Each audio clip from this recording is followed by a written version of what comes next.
que predicar al pastor. Hay unos que me predican a mí, pero eso no es otra cosa. Si usted me predica, usted siga predicándome.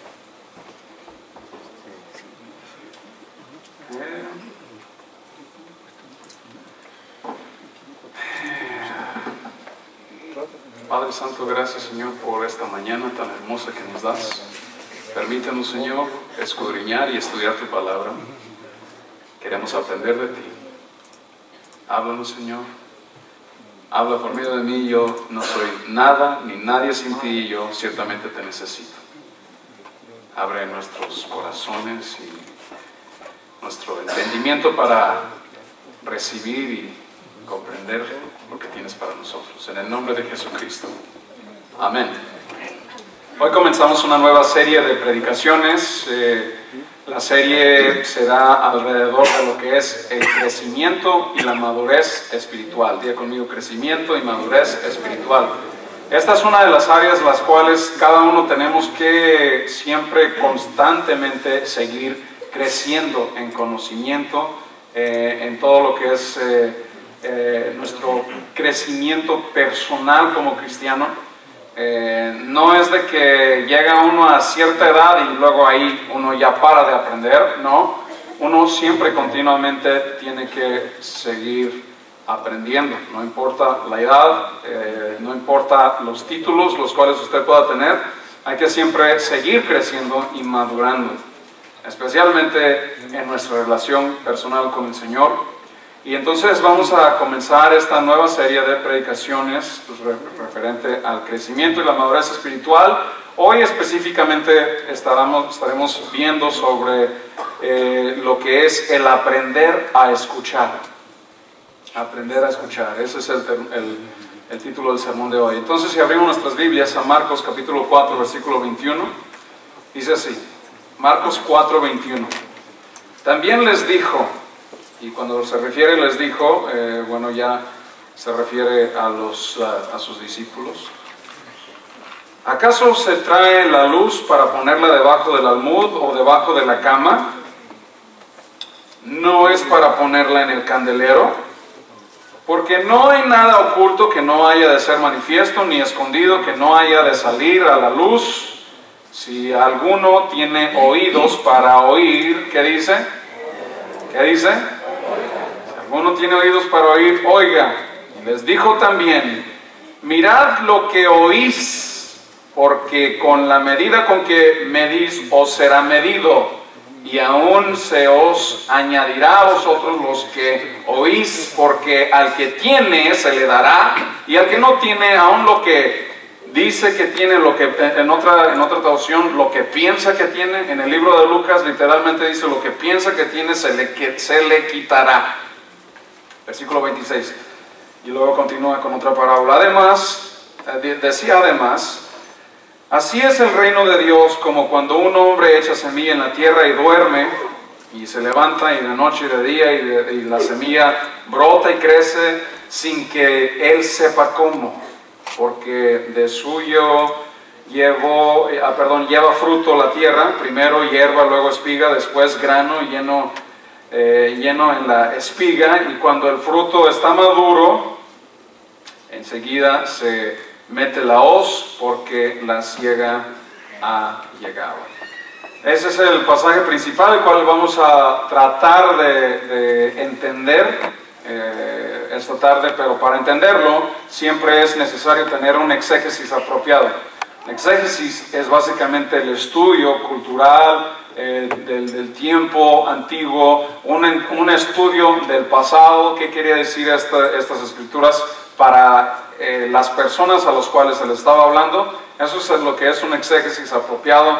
Luego la hermenéutica apropiada es de que el exégesis pone ciertos parámetros para que la hermenéutica que vamos a aplicar, para aplicarlo en lo personal hoy, pues para que no se salga de esos parámetros, y para que no se hable cualquier herejía, o para que no se lea la Biblia como si fueran parábolas singulares, las cuales se pueden aplicar así muy lusivamente, pues no.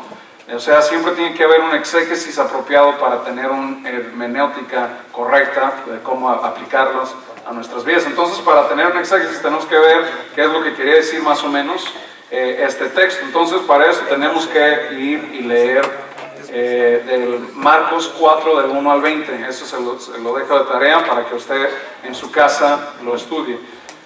Pero de Marcos 4 del 1 al 20 básicamente vemos al Señor compartiendo una parábola que es una ilustración para demostrar una grande realidad. Pero esta parábola del sembrador es una parábola donde viene el sembrador y siembra en dos tipos de tierra principalmente. Una de las tierras produce y la otra no produce absolutamente nada. La que no produce absolutamente nada está en tres categorías. El versículo 4, básicamente sobre el camino. Esto se llama tierra dura. Entonces se siembra la semilla, pero como cae en tierra dura, no se puede, pues no es plantar, nomás cae sobre el camino que está dura, entonces vienen las aves, se lo llevan. Se comen la semilla y no crece y no da fruto. Luego en el versículo 4 vemos que cae otra semilla entre pedregales. Versículo 7, cae otra semilla entre espinos y pues en ninguno de estos no da fruto, pero en la semilla que cae en buena tierra, Marcos 4:8 nos dice lo siguiente: pero otra parte cayó en buena tierra. Y como cayó en buena tierra, ¿qué pasa? Dio fruto. Y pues brotó y creció y produjo 30, 60 y a 100 por uno. Y entonces les dijo: el que tiene oídos para oír, oiga. Bien, la diferencia entonces, así en breve, la diferencia entre la tierra que no produce y la tierra que sí produce tiene mucho que ver con la receptividad de la verdad. De que si escucha la palabra, ¿será que verdaderamente cree? ¿O nomás es una receptividad superficial? Sí, como que medio cree, pero en realidad no le tiene ninguna conexión, ni un efecto alguno. Ay, como que dice: no, pues sí, yo creo en Jesús, pero en realidad no cree en Jesús, cree en su dinero. Cree en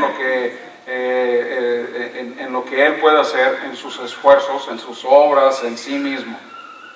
Como pues eso es una filosofía mundana, lo vemos en las caricaturas: believe in yourself, follow your heart. O sea, todas esas cositas, pues, si sabemos que la Biblia dice que el corazón es más engañoso que cualquier otra cosa, pero pues esas son filosofías humanas del mundo, en el que debemos de confiar. No es en el hombre, en el que debemos confiar es en Dios. Entonces, pues entendemos, ¿verdad? La diferencia de esos dos tipos de tierra es su nivel tiene que ver con el escuchar. ¿Y el escuchar qué? La verdad. Escuchar la verdad de la palabra de Dios. Entonces, el sentido de oír la verdad es de recibir la verdad y creer la verdad. Diga conmigo: creer la verdad. Y esto, por supuesto, resulta y viene siendo la diferencia entre el creyente y el no creyente. Porque el creyente recibe la palabra, cree la palabra. El no creyente no cree. Para el no creyente la palabra es locura. No la entiende, no hay conexión alguna. Sí, medio ahí nomás superficialmente dice que cree, pero en realidad no cree. Entonces, pues como no cree, no produce nada de fruto, no hay fruto alguno. Pues ¿por qué? Pues porque no cree.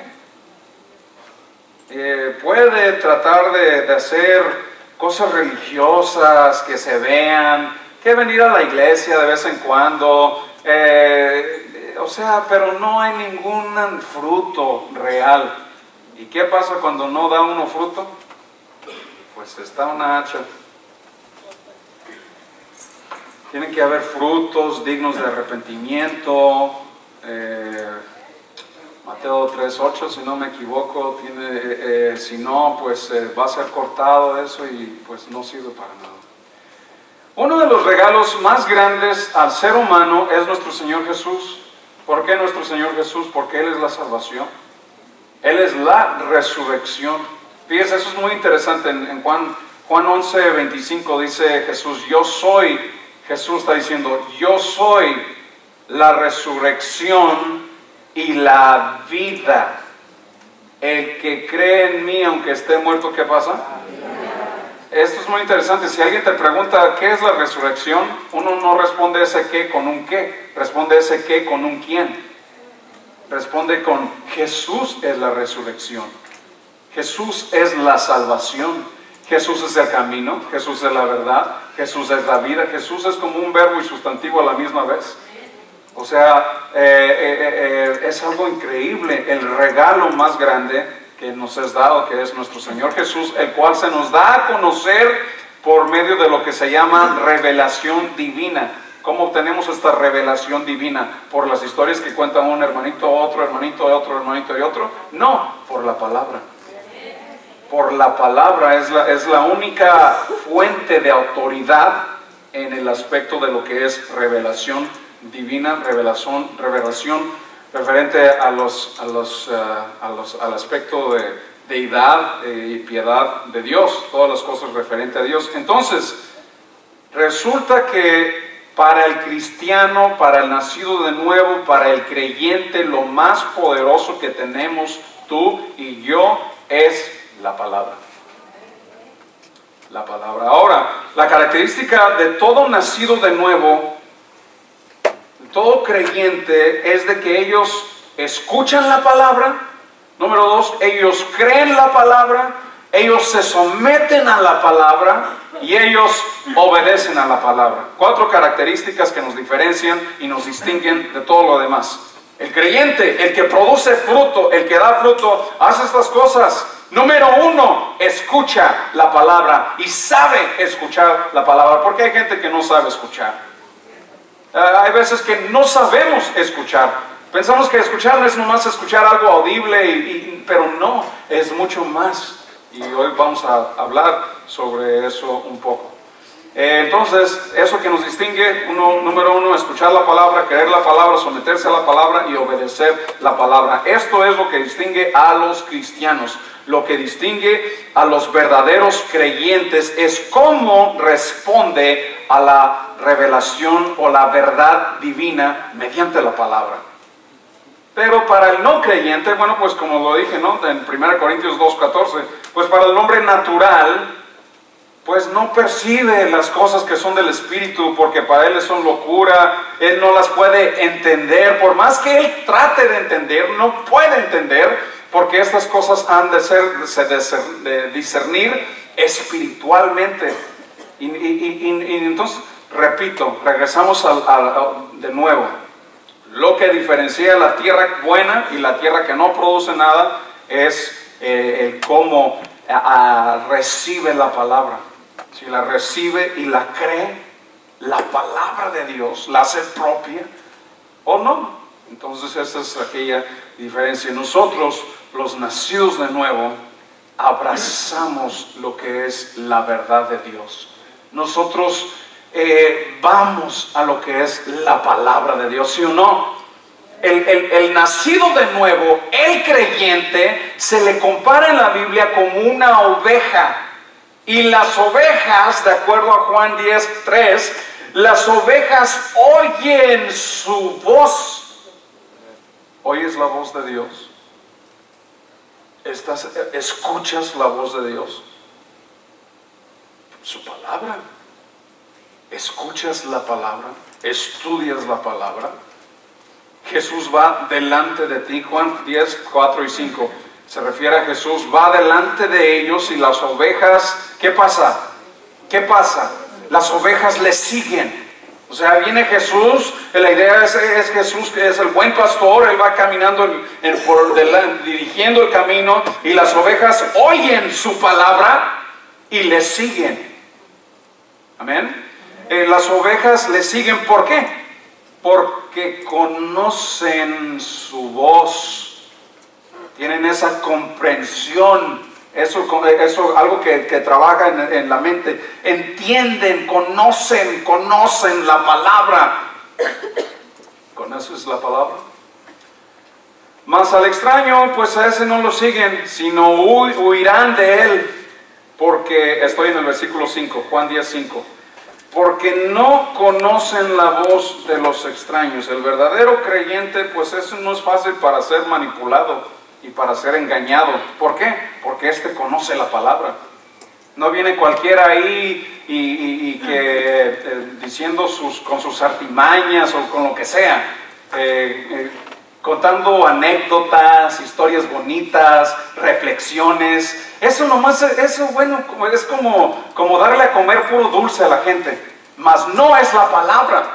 Se tiene que predicar siempre la palabra. Uno que estudia la palabra no se tuerce, no es llevado por cualquier viento de doctrina. ¿Por qué? Porque conoce la voz del maestro. ¿Cómo es que la conoce? Por medio de la palabra. Está alineado por medio de la palabra. La palabra es ese parámetro y para su vida, su conducta, es aquello que gobierna su caminar con el Señor, la palabra. Juan 10:16 nos dice también: tengo otras ovejas que no son de este redil. Muchos dirán, aquí lo voy... Los mormones dicen que ese versículo se aplica a ellos, de que ellos son los de otro redil. Por eso se necesita tener un exégesis apropiado. ¿Qué quiere decir este texto para aquellas personas? Entonces ese exégesis pone unos parámetros para nuestra hermenéutica y no salir con cualquier cosa así, de que ¿cómo es que Jesús se refería a los mormones hace 2000 años para los mormones que hace 150 años aquí? Que por favor, o sea, pues no aplica esto. Repito, para eso se refiere, se necesita un exégesis apropiado. Básicamente, en esencia, para lo que quería decir es de que a los que se aplica es a todos los que eran paganos, los que no eran israelitas, que resulta ser todos nosotros, todo el mundo, no nomás un grupito en Utah.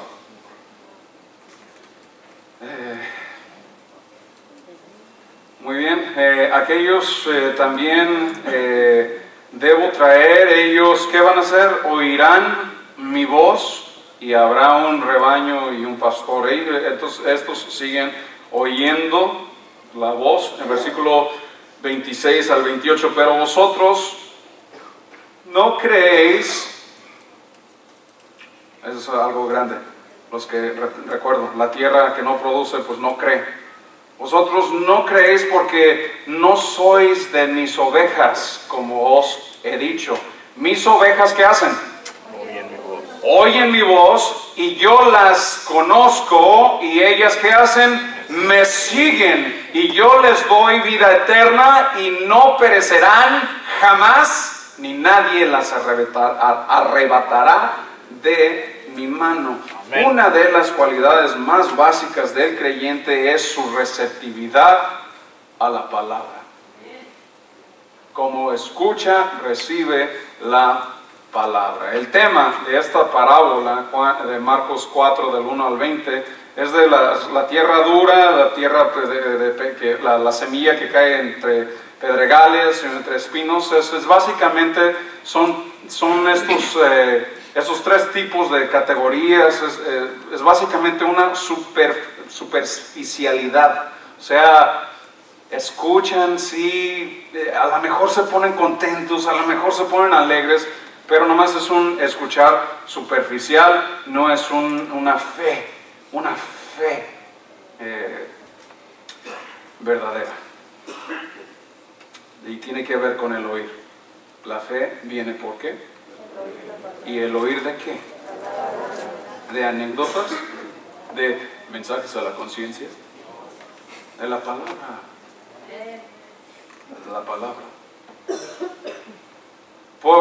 Marcos 4:8 dice: pero otra parte cayó en buena tierra y dio, ¿qué dio? Dígalo, no le dé pena. Otra parte cayó en buena tierra y dio fruto. Aquí cuando se refiere a fruto, el sentido de fruto no se refiere, por ejemplo, a los frutos del Espíritu.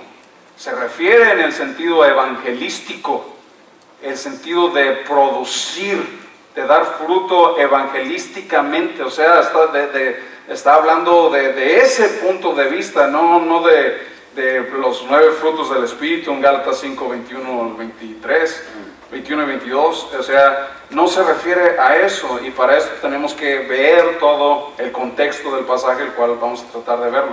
Y entonces, del aspecto evangelístico, mire, una de las maneras más rápidas o efectivas, o como sea, para que un cristiano que está todo ahí apagado, para que otra vez se ponga ahora sí que en fuego, estoy hablando en terminología cristiana, es que evangelice.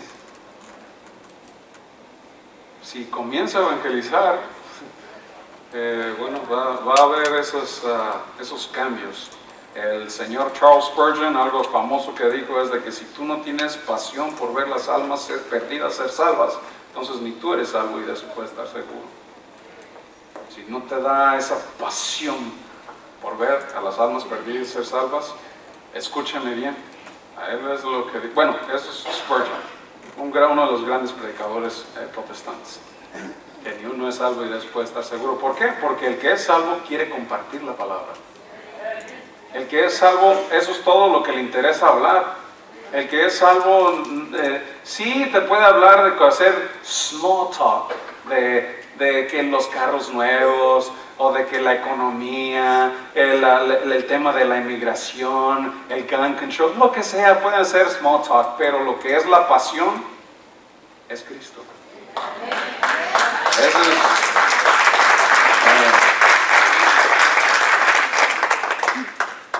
muy bien, entonces Marcos 4:23, ahí vamos. Marcos 4:23 nos dice: si alguno tiene oídos para oír, oiga. Esta frase es una frase como de transición. Esta es una frase como diciendo, en otras palabras, como diciendo, ok, ahora voy a hablarles a los verdaderos creyentes, porque lo que distingue a ustedes, bueno, es de que ustedes tienen oídos para oír, los demás no. O sea, hay una diferencia. Entonces, bueno, ¿a quién les está hablando? Cuando dice les dijo, pues en el versículo 24 les dijo. ¿Quiénes son esos les dijo? Versículo 13 de Marcos 4:13 otra vez dice les dijo. ¿Quién es ese les dijo? En el versículo 11 otra vez les dijo. ¿Quién es ese les dijo? En el versículo 10, Marcos 4:10 nos dice: cuando estuvo solo, los que estaban cerca de él con los 12. O sea que viene y a los 12 les da este entendimiento, les da esta revelación de las parábolas. ¿Por qué? Porque tienen oídos para oír. ¿Sí? ¿Me están siguiendo? Entonces el 24 les dijo también: mirad lo que oís. Mira, ¿cómo se mira lo que oyes? O sea, pues hay que entender esto en mirar. En inglés, es que está bien fácil en mi Biblia. Mi Biblia está en español y luego aquí dice en inglés. En inglés dice take heed. O sea, ten cuidado. Eso es lo que quiere decir. No quiere decir mira así nomás, como ver visiblemente algo que escuchas audiblemente. O sea, quiere decir ten cuidado. En el griego es blepete ti akuete, que son dos verbos y un partículo ahí en medio. O sea, blepete quiere decir, se refiere a un entendimiento, se refiere a poner en consideración. O sea, en otras palabras, escucha bien y pon cuidado. Eso es lo que se refiere. Y una lección es que cuando tú leas la Biblia, pon cuidado, presta atención, toda tu atención a la palabra de Dios. Especialmente cuando se está predicando la palabra de Dios, presta atención. Mira lo que oís. O sea, pon cuidado a aquello que estás escuchando. Y ahora se nos va a instruir exactamente en cómo es de que nosotros debemos escuchar. ¿Cómo es que nosotros debemos escuchar? Pues ahí nos dice, mirando. O sea, se refiere no a los ojos, sino con nuestra mente, con nuestro corazón, examinar, poner atención. Muy bien. Entonces, ¿cómo podemos ser nosotros buenos oidores? ¿Cómo es de que nosotros podemos mejorar en el arte de escuchar? No sé cómo ponerlo. ¿Cómo es que nosotros podemos ser mejores oidores? Este texto tiene mucho que ver con pues nuestro llamado evangelístico y comisión, pero también vamos a estudiar 4 características de un buen oidor espiritual. 4 características. Una es de que escuchamos obedientemente. 2, con aprecio. 3, con dependencia. Y 4, confiadamente. Número 1. Entonces, el pasaje paralelo al Marcos 4 se encuentra en Lucas 8, 18, cuando dice: mirad pues cómo oís. Es muy importante examinarlo. Mira, ten cuidado, presta atención.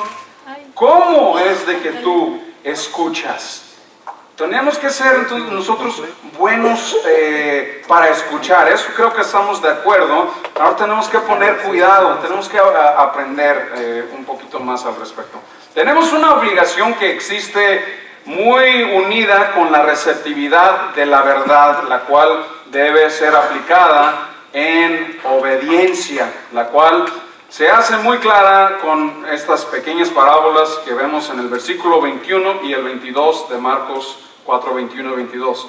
Entonces, hay que examinar estas parábolas para ver cómo relacionarlo y cómo es de que nosotros debemos escuchar obedientemente.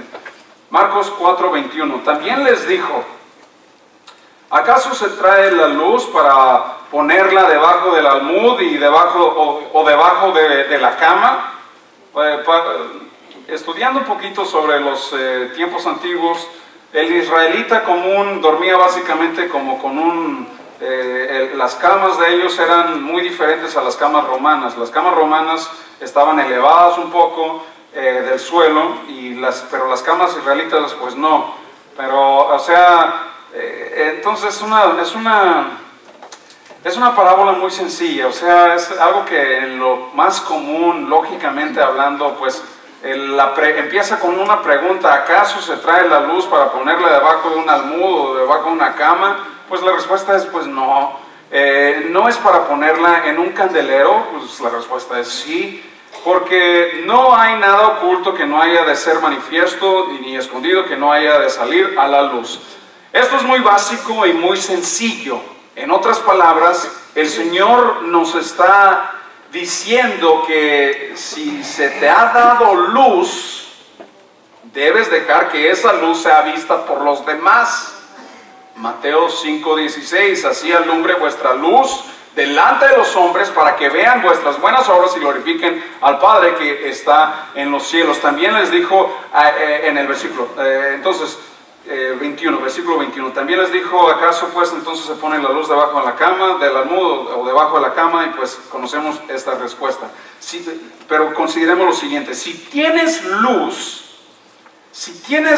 es para que dejes que esa luz brille, para que esa luz alumbre a los demás. Entonces, la implicación es que debes permitir que esa luz brille poniendo la luz en su candelero.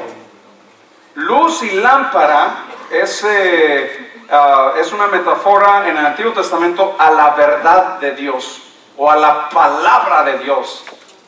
Salmo 119, versos 105 nos dice: lámpara es a mis pies tu palabra y lumbrera a mi camino. En otras palabras, tenemos nosotros la obligación y responsabilidad de predicar la luz del Evangelio de la gloria de Cristo. Debemos predicar la palabra. Repito, la luz del Evangelio de la gloria de Cristo. 2 Corintios 3:6 nos dice: pero si nuestro evangelio aún está encubierto, entre los que se pierden está encubierto, en los cuales el Dios de este siglo cegó el entendimiento de los incrédulos, para que no les resplandezca la luz del evangelio de la gloria de Cristo, el cual es la imagen de Dios, porque no nos predicamos a nosotros mismos, sino a Jesucristo como Señor, y a nosotros como vuestros siervos por amor de Jesús.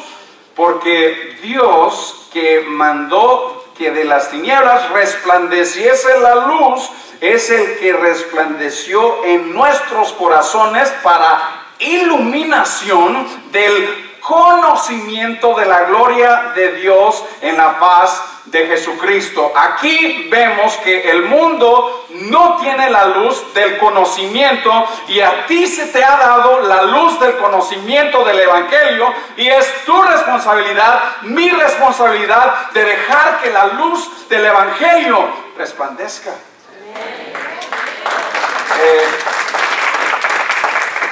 Otra analogía es de la parábola de la semilla. O sea, la semilla se siembra, pero si así, supongamos que si se te da semilla, pero no la siembras, entonces esa semilla no te sirve para nada. Porque para que la semilla tenga su fruto, pues tiene que ser sembrada, ¿sí o no? O sea, es otra parábola ahí en paralelo respecto al producir, similar como con lo que se refiere a la luz. Y Mateo 5:14 dice: vosotros sois la luz del mundo. Una ciudad sentada sobre el monte no se puede esconder, ni se enciende una luz y se pone debajo de un almud, sino sobre un candelero, y alumbra a todos los que están en la casa. Así pues alumbre vuestra luz delante de los hombres, para que vean vuestras buenas obras y glorifiquen a vuestro Padre que está en los cielos. A lo que voy con todo esto es que Jesús ya había estado predicando de esta manera, predicándole al mundo, predicando con estos mismos tonos de la luz y de ponerlo debajo del mundo. No, mejor ustedes son la luz del mundo. Vemos que Jesús había estado predicando de esta manera, pero sucede algo muy interesante, y es lo siguiente: sucede que los religiosos no creían en Jesús y rechazaron a Jesús, e inclusive llamaron a Jesús endemoniado. En Marcos 3:22, pero los escribas que habían venido a Jesús, pero los escribas que habían venido de Jerusalén decían que tenía a Beelzebú, y que por el príncipe de los demonios echaba fuera demonios. A aquellos entonces a quienes continuamente rechazaban el evangelio, pues pongámoslos para ahorita. Los que hoy en día continuamente rechazan el evangelio, también se les van a vivir de una manera sin entendimiento. Salud. ¿A qué voy? Voy a lo siguiente. Jesús había estado predicando de un cierto tono, pero luego se encuentra con en Galilea, se encuentra con los religiosos, los cuales no creían en él y le rechazaron. Inmediatamente después de Marcos 3:22, Jesús les empieza a hablar en parábolas. ¿Y por qué les empieza a hablar en parábolas? Bueno, nos dice en Marcos 4:11, y les dijo: a vosotros os es dado saber el misterio del reino de Dios, mas a los que están fuera, por parábolas se le habla a todos, todas estas cosas, todas las cosas, para que viendo pues no vean, y no perciban, y oyendo oigan y no entiendan, para que no se conviertan y les sean perdonados los pecados. O sea, ahí vemos, nosotros siempre tenemos una imagen de Jesús, pero muy pocas veces vemos este aspecto de Jesús. O sea, en otras palabras, Jesús les estaba hablando en parábolas para que no entendieran y para que no fueran salvos. O sea que como que algo sucedió lo siguiente: ellos conscientemente rechazaron a Jesús. negaron a Jesús. Entonces, cuando lo que sucede es de que hubo un tipo de como por ejemplo, un juicio divino de parte de Jesús, de que por causa de su incredulidad, por más que ellos traten de entender, ya no van a entender nada para la salvación. Y es por eso que Jesús les empieza a hablar en parábolas, porque hubo un juicio ahí. Bueno, ya me rechazaron, ya no creyeron en mí. Entonces, ahora ahí aplica, ¿no? Como dice en 2 Timoteo 3:7, que estas siempre están aprendiendo y nunca pueden llegar al conocimiento de la verdad. Nunca iban a llegar esos fariseos, esos líderes religiosos, al conocimiento de la verdad. ¿Por qué? Porque había ya Jesús hecho como un juicio divino de esas personas. Y por eso es que Jesús empieza a hablar en parábolas. O sea, Jesús empieza a hablarles en parábolas y la gente no entiende nada. Entonces, a los que tienen oídos, ¿qué es eso? A los que creen. A los que creen se les ha dado el saber. Entonces, pues, es por eso tan importante la fe. Sin fe es imposible agradar a Dios, porque es necesario que el que se acerca a Dios crea que le hay. O sea, es una gran diferencia de la tierra que sí produce versus la tierra que no produce nada. La tierra que sí produce, escucha. ¿Qué quiere decir eso? Cree. Eso es fe. No muchos amenes. Esto fue como entonces es un tipo de juicio porque rechazaron a Jesús y no creyeron en Él. Al principio del ministerio de Jesús, Él había puesto restricciones para la predicación del Evangelio, como por ejemplo, Jesús le dijo a los endemoniados, hey, no me les vayan a decir a nadie quién soy.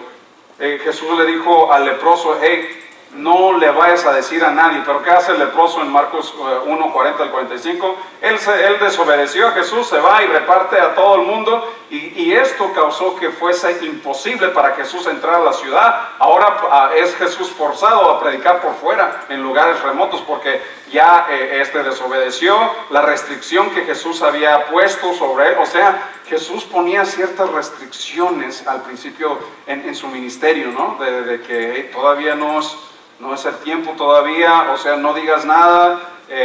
Ponía ciertas restricciones. Y en el caso de los discípulos, pues los discípulos, ellos todavía no estaban preparados para predicar, no estaban preparados para evangelizar, pero Jesús va preparándolos también para el evangelismo, y eso lo vemos en Marcos 6, capítulo 7 al 13. Después llamó a los 12 y comenzó a enviarles dos en dos, y les dio autoridad sobre los espíritus inmundos. Brinquemos al versículo 12. Y saliendo predicaban a los hombres que se arrepintiesen, y echaban fuera demonios, y ungían con aceite a muchos enfermos, y los sanaban. Entonces también vemos que después Jesús les va como, por ejemplo, dándole el pre-gran comisión.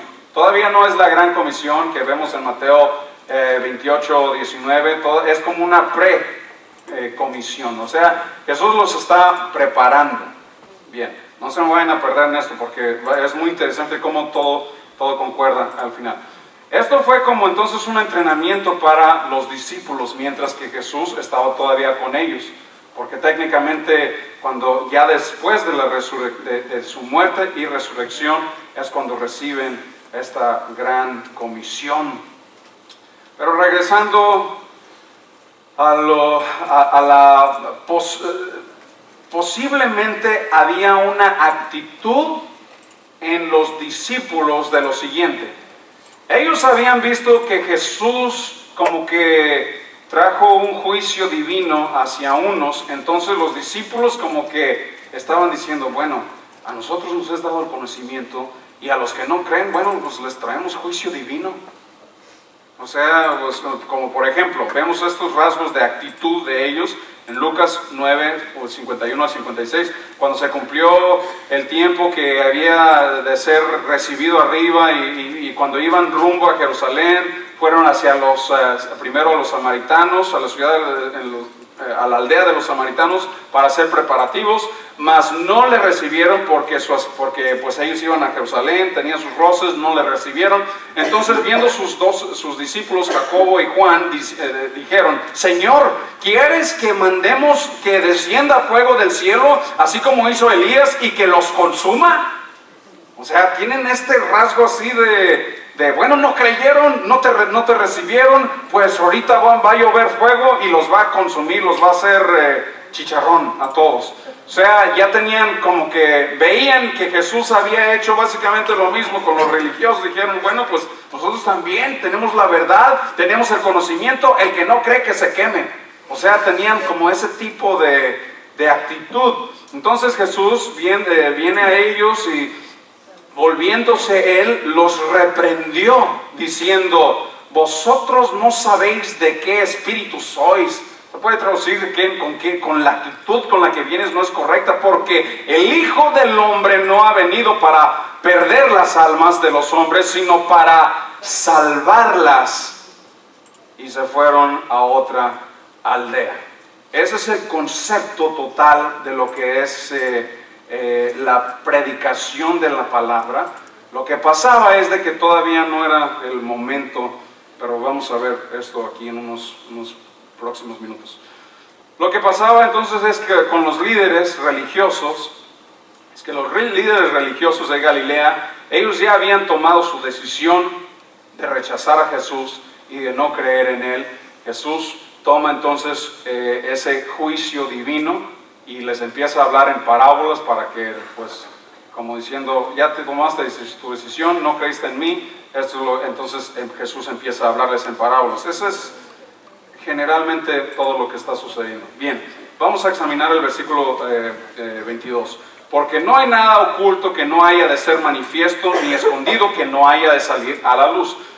Estos son principios muy básicos. Estos ejemplos son muy sencillos. Básicamente, como para que entendamos, si tú tienes un regalo para tu niño, para su cumpleaños, y el niño pues quiere abrir su regalo, tú no se lo das para que lo abra. O sea, él lo tiene que abrir en su día de cumpleaños. O sea, hay un tiempo y un momento para las cosas, ¿verdad? Es más o menos como para que nosotros podamos relacionar el asunto.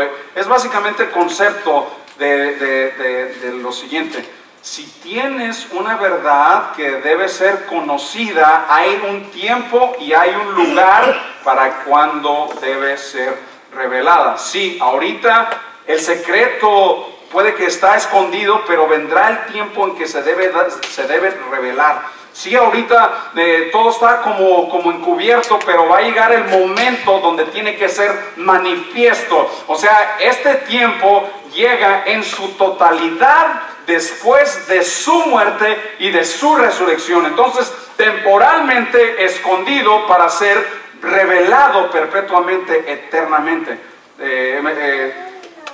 Y es el Evangelio, es la predicación. Y todo esto sucede después de la muerte y resurrección de nuestro Señor.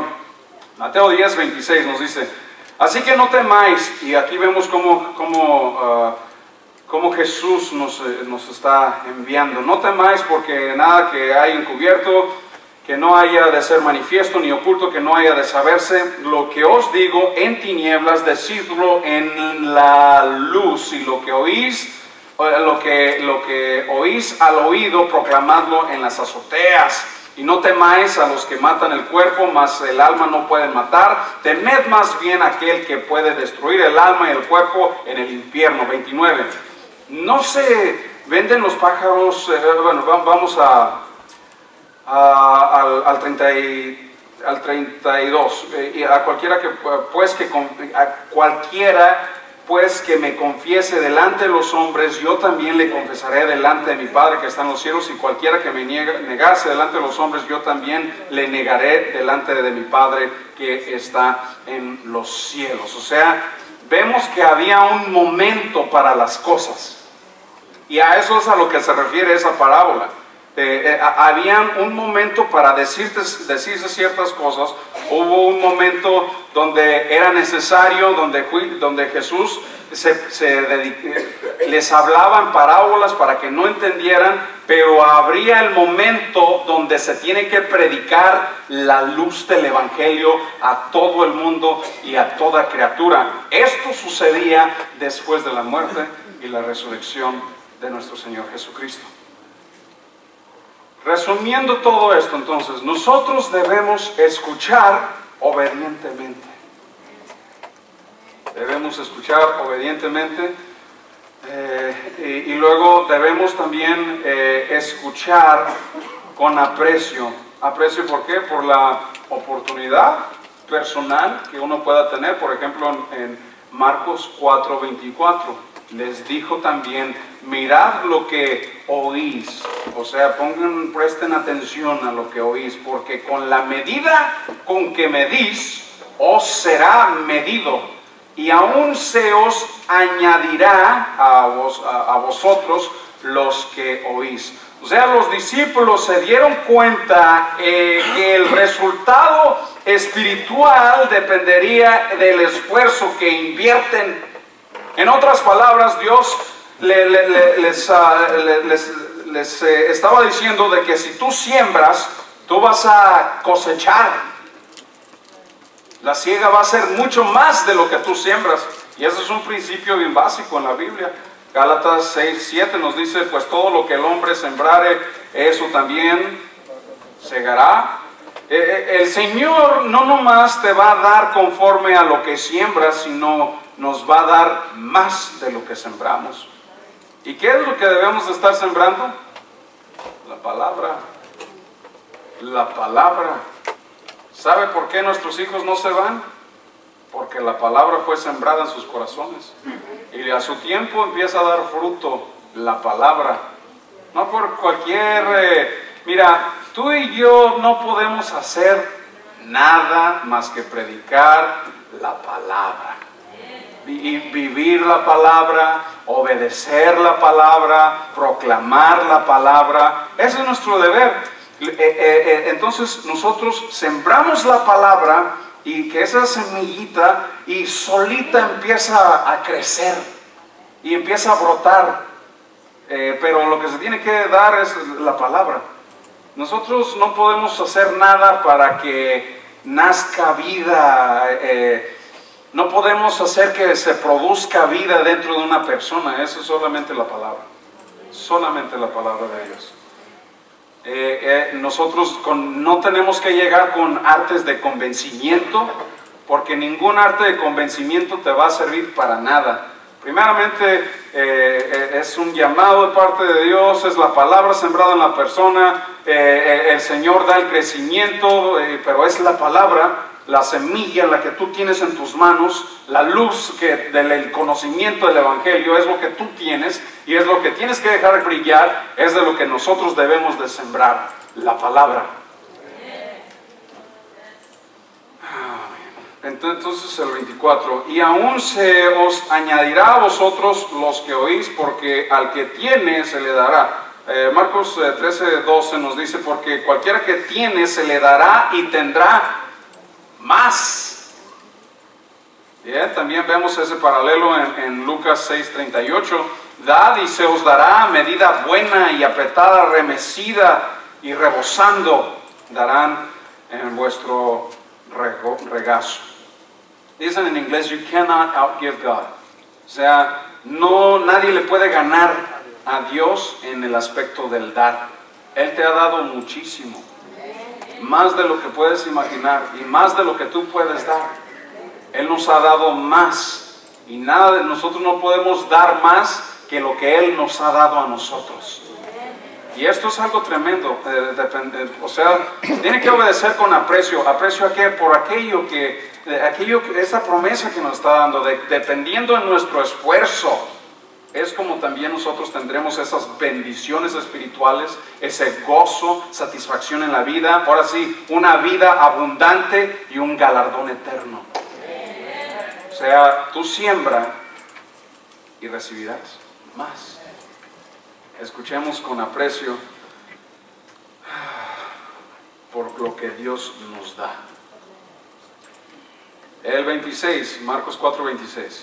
Decía además, así es el reino de Dios, como cuando un hombre echa semilla en la tierra. Así nomás dice. Y luego, y duerme. Echa semilla y se duerme. O sea, esto es muy interesante. Echa semilla y se duerme. Esto quiere decir que no está todo ahí, todo preocupado de, ay, no, pues tengo que hacer esto, ay, tengo que hacer aquello. Mira, tu trabajo es sembrar la semilla. And then go to sleep. Don't worry about it. O sea, tú siembra la palabra, que la palabra hace el efecto. Nuestra responsabilidad es de sembrar la palabra y es todo. No darle vueltas y cartas de convencimiento, mercadotecnias para las cosas. Tú nomás siembra la palabra. Siembra la palabra. Predica la palabra. Habla la palabra. Siembra la palabra en los demás. Eso y todo el aspecto del evangelismo tiene dos aspectos. Está el evangelismo personal y luego está su aspecto de iglesia, porque es una gran comisión. El evangelismo es una comisión para ti y para mí personalmente, pero también como en conjunto todos los demás, pues apoyamos. ¿Cómo? Pues uno siembra, el otro riega, el otro cosecha, pero el crecimiento lo da Dios. O sea, hay un conjunto de diferentes partes, ¿no? Pero cada quien también tenemos nuestra responsabilidad de sembrar la palabra. Todos tenemos esa responsabilidad de sembrar la palabra, la palabra, la palabra. La palabra es lo único que trae vida en el ser humano. Es lo único que produce cambio real. Es la palabra. La palabra. ¿Amén o no amén? Bueno, entonces se duerme. Si hay que estar un que otro dormido, el aplauso.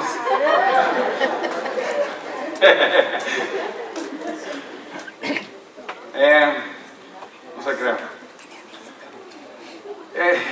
27. Y duerme y se levanta de noche y de día, y la semilla brota y crece sin que él no sabe ni cómo.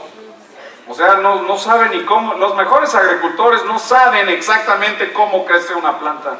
Saben que se necesita la lluvia, el agua, el H2O, oxygen, se necesita el sunlight y que todo. O sea, saben lo que se necesita, pero no se entiende realmente cómo funciona todo. O sea, ni los mejores científicos saben exactamente cómo. Dios es el que lo hace.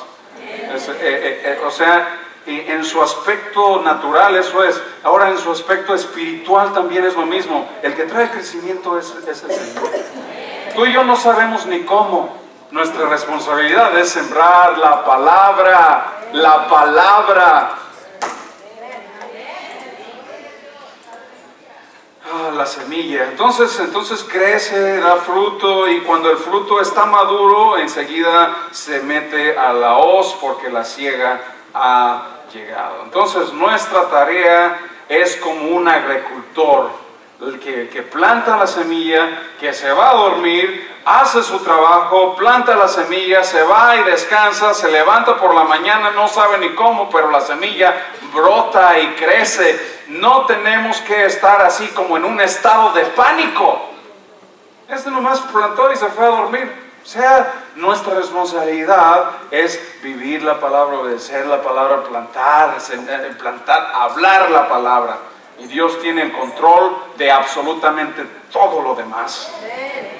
Solamente hay que plantar la semilla y esperar en Dios.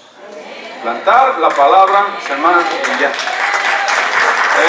El más grande, ya para terminar, el más grande privilegio del cristiano es conocer la verdad. Más grande privilegio, conocer la verdad. Y el factor que más distingue al creyente es obedecer la verdad, amar la verdad, someterse a la verdad, vivir la verdad. Amén. Si lo reciben, les pido que se pongan de pie y que salgamos con este mensaje. ¿Nosotros queremos crecer espiritualmente? Hay que aprender a escuchar. ¿Qué quiere decir eso? Creer. Y con esto, y ciertamente todo esto tiene su aspecto de evangelizar y de hablar la palabra. Uno empieza a hacer esto y vea cómo va a crecer y madurar espiritualmente. Vea cómo el Señor le va a bendecir. Tú nomás planta unas semillas y vas a tener más de lo que plantas, de lo que siembras. Vas a cosechar mucho más gozo en el Espíritu. Pero pues hay que recibir la palabra, hay que amar la palabra. Amén.